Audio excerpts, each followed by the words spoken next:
पंजाब में बहुत सारे डीआईजी हैं, उसमें एक डीआईजी है भुल्लर, और भुल्लर के यहाँ 7.5 करोड़ रुपए कैश मिला है, 2.5 किलो सोना मिला है, 71 प्रॉपर्टी के पेपर मिले हैं 71, और अभी तक उनका narco polygraph brain mapping test नहीं हुआ है। अगर उनसे उनका narco polygraph brain mapping test करके पूछा जाए कि ये 71 प्रॉपर्टी के पेपर कहां से आए, ये 2.5 किलो सोना कहां से आया, ये 7.5 करोड़ रुपए कैश कहां से आया, मैं गारंटी के साथ कहता हूं भुल्लर खालिस्तानियों का भी नाम लेंगे, अलगाववादियों का भी नाम लेंगे, ड्रग स्मगलर का भी नाम लेंगे, क्योंकि इनके बिना इतनी प्रॉपर्टी हो ही नहीं सकती। पूरा जो पंजाब नशे में डूबा है, उस पंजाब को नशे में डुबाने में ऐसे भुल्लर जैसे भ्रष्ट अधिकारियों का बहुत बड़ा योगदान है। ऐसे अधिकारियों ने ही पंजाब को नशे में डुबोया है। इनको ड्रग स्मगलर से पैसा आता रहता है और ये बात ड्रग को लागू करते रहते हैं। सुप्रीम कोर्ट ने कहा है कि बार बार आप ड्रग पेडलर को पकड़ रहे हैं, नशा बेचने वालों को पकड़ रहे हैं, इनके सरगना को क्यों नहीं पकड़ रहे, और ये कड़वी सच्चाई भी है। आज तक एनडीपीएस केस में कोई भी ऐसा व्यक्ति नहीं पकड़ा गया जो मास्टरमाइंड था, वास्तव में जो बाहर से खरीद रहा था, जो मेन ड्रग डीलर था, वो कभी वो पकड़ा ही नहीं गया। जो ड्रग का होलसेलर था वो पकड़ा ही नहीं गया। पकड़े जाते कौन है? जो जाते हैं बेचते रहते हैं। अब वो कितने छोटे छोटे पेडलर होते हैं जो 10,000 20,000 रुपये 50,000 रुपये के लिए काम करते हैं। जो बड़ी मछलियां हैं आज तक ड्रग के केस में पकड़ी नहीं गई, और ये सब इसलिए चल रहा है क्योंकि हमारा प्रिवेंशन ऑफ करप्शन एक्ट महा घटिया है, महा सड़ा हुआ है। भारत में ड्रग स्मगलिंग का मूल कारण ही घूसखोरी है।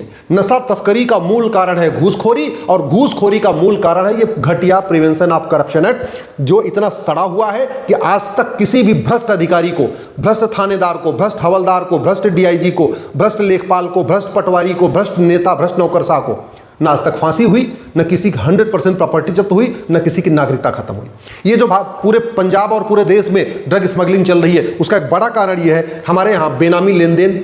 आप कोई कठोर कानून नहीं बेनामी लेन देन के खिलाफ। पूरा का पूरा ड्रग कारोबार कैश में चलता है, बेनामी लेन देन चलता है, और वो इसलिए चल रहा है हमारा कानून महा घटिया है, हमारा कानून ये महा सड़ चुका है। पूरा का पूरा ड्रग का कारोबार ब्लैक मनी के जरिए होता है, कैश में होता है, ब्लैक मनी के जरिए होता है। और भारत में ब्लैक मनी इसलिए जनरेट हो रही है क्योंकि हमारा ब्लैक मनी एक्ट भी महा घटिया है, महा सड़ा हुआ है।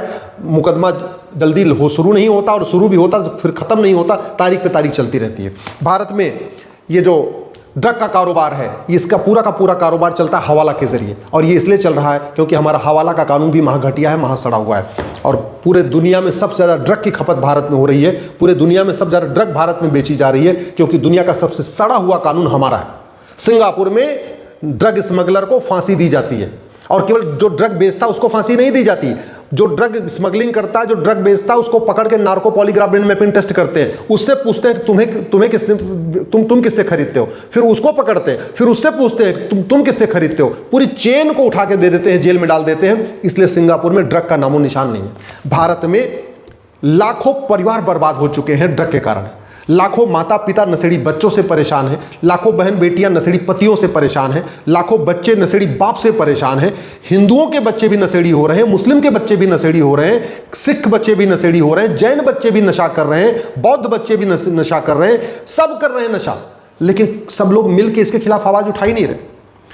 सुबह से लेकर शाम तक हिंदू हिंदू हिंदू हिंदू हिंदू राष्ट्र की बात करते हैं, लेकिन कभी नशा तस्करों की 100% संपत्ति जब्त करने, उनको 1 साल के अंदर फांसी देने के लिए कानून बनाने की मांग नहीं करते। सुबह से लेकर शाम तक इतने सारी बातें होती हैं, और हमारे देश में इतने धर्मगुरु हैं। अगर आप सारे पंडा पुजारी, सारे मठ मठाधीश, सारे आचार्य, सारे महामंडलेश्वर, सारे कथावाचक, इनकी संख्या सब जोड़ दीजिए तो लगभग 10 लाख के आसपास है। ये 10 लाख हमारे जो धर्मगुरु हैं, हिंदू धर्मगुरु, अगर एक आवाज में, एक सुर में बोले कि ड्रग स्मगलर की 100% संपत्ति जब्त करने, नागरिकता खत्म करने, फांसी देने के लिए कानून बनना चाहिए, मैं गारंटी के साथ कहता हूं अगले ही सत्र में बन जाएगा। लेकिन नहीं, सब बाकी सबकी चिंता है, लेकिन ड्रग स्मगलर के ऊपर का बात ही नहीं कर रहे। हमारी यंग जनरेशन बर्बाद हो रही है, नशे में डूब रही है, फुहड़ता में डूब रही है, अश्लीलता में डूब रही है, लेकिन हिंदू धर्मगुरुओं को कोई फर्क ही नहीं पड़ता।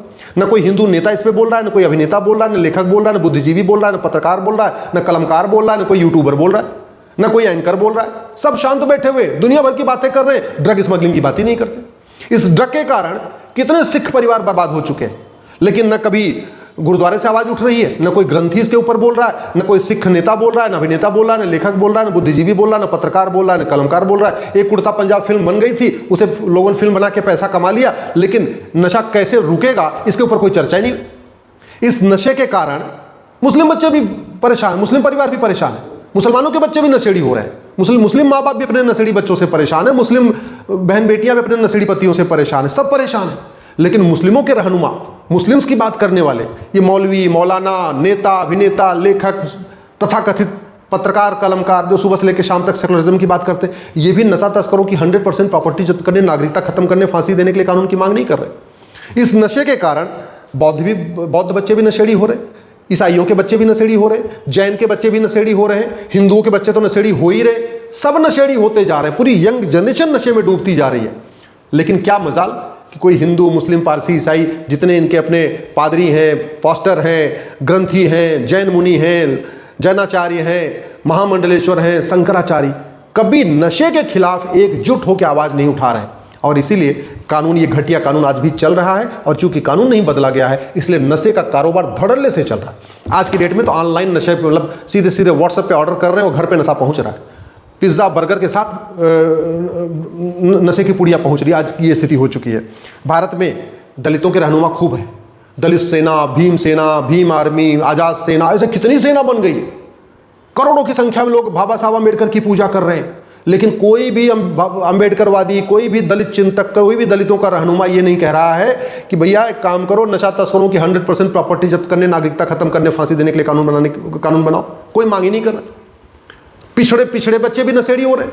यादव के बच्चे, पटेल के बच्चे, कुर्मी के बच्चे, केवट के बच्चे, मौर्य के बच्चे भी खूब नशेड़ी होते चले जा रहे हैं। लेकिन पिछड़ों की बात करने वाले, पीडीए की बात करने वाले, और भी दुनिया भर की बात करने, लोहिया की बात करने वाले, समाजवाद की बात करने वाले, कर्पूरी ठाकुर की बात करने वाले, कोई भी नहीं कह रहा है कि हाँ नशा तस्करों को फांसी होनी चाहिए, इनकी नागरिकता खत्म होनी चाहिए और इनकी 100% प्रॉपर्टी जब्त होनी चाहिए। वैसे बहुत सारे लोग छत्री सेना बना के बैठे हुए हैं, करणी सेना बनी हुई है, पता नहीं और भी छत्रियों की कितनी सारी सेना बनी है। लेकिन कोई भी क्षत्रिय नेता, अभिनेता, लेखक, बुद्धिजीवी, पत्रकार, कलमकार ये नहीं कह रहा कि भैया हमारे क्षत्रियों के बच्चे जो है नशेड़ी होते जा रहे हैं, नशे में डूब रहे हैं, एक काम करो, इसके खिलाफ कठोर कानून बनाओ। ब्राह्मणों के बच्चे, ऐसे कितनी परशुराम सेना, परशुराम परिषद, ब्राह्मणों के ऐसे बहुत सारे संगठन बने हुए, कोई भी बात नहीं कर रहा है कि हाँ भैया नशे के खिलाफ कठोर कानून होना चाहिए। अरे जब हमारा यंग जनरेशन नशे में डूब जाएगा तो कहां से परम वैभव का लक्ष्य प्राप्त होगा? अगर यंग जनरेशन नशे में डूब जाएगा तो कैसे भारत विश्वगुरु बनेगा? अगर यंग जनरेशन नशे में डूब जाएगा तो कहां से रामराज्य आएगा? यंग जनरेशन नशे में डूब जाएगा, अश्लीलता में डूब जाएगा, फुहड़ता में डूब जाएगा तो कहां से भारत विकसित भारत बन पाएगा? भारत में आज की डेट में सबसे बड़ी समस्या हो चुकी है ड्रग स्मगलिंग। कोई ऐसा क्षेत्र नहीं है, कोई ऐसा कस्बा नहीं है, कोई ऐसा थाना नहीं है, कोई ऐसी तहसील नहीं है जहां धड़ल्ले से नशे का कारोबार नहीं हो रहा है। और उसका मूल कारण है घटिया एनडीपीएस एक्ट और सड़ा हुआ कानून। दुर्भाग्य देखिए, इसके ऊपर कोई बात ही नहीं करना चाहता। मैं आप लोगों से निवेदन कर रहा हूं, इसके ऊपर चिंतन कर लीजिए, आप सोच लीजिए, गंभीरता के साथ चिंतन कर लीजिए कि करना क्या है। अगर अपने आने वाली पीढ़ियों को ऐसे बर्बाद होते देखना है आपको तो ठीक है, शांत होकर बैठे रहिए, फिर अपनी अपनी पार्टियों की गुलामी करते रहिए, दल गुलामी करिए, नेताओं की गुलामी करिए। लेकिन अगर आने वाले भविष्य की चिंता करना है तो घटिया एनडीपीएस एक्ट को बदलने की मांग करिए, इस घटिया prevention of money laundering act को बदलने की मांग करिए, इस घटिया ब्लैक मनी एक्ट को बदलने की मांग करिए, इस घटिया बेनामी प्रॉपर्टी एक्ट को बदलने की मांग करिए, ये घटिया प्रिवेंशन ऑफ करप्शन एक्ट बदलने की मांग करिए, बीएनएस में एक नया चैप्टर जोड़ने की मांग करिए, offence relating to drug smuggling.